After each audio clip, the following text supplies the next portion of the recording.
welcome back to the channel. Today we're going to be learning all about bonds, and I promise to keep it simple. So what exactly are bonds? Well, think of it like this. When a company or a government wants to borrow money, they can't just ask random people in the street for a loan. So instead, they sell something called a bond. A bond is kind of like a fancy IOU, where the borrower promises to pay back the money they borrowed, which is called the principal, plus some extra money called interest. The bond also has a set amount of time that the borrower has to pay it back, and that's called the term or maturity date.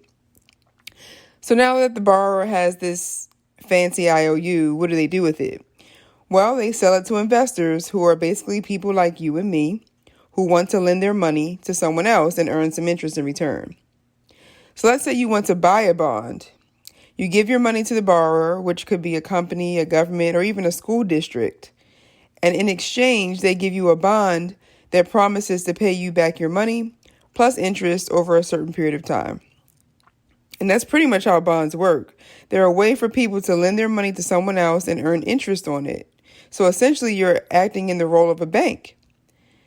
Of course, there are lots of different types of bonds, and they can be more or less risky depending on who you're lending the money to and what type of bond you're choosing. But in general, bonds are considered to be a pretty safe investment. Remember, it's important to diversify your investments, and bonds is just another way to do that. So as always, please leave your questions in the comments, and please like and share and subscribe if you haven't already. And for those who have subscribed, I want to just say thank you. And I will see you in the next video.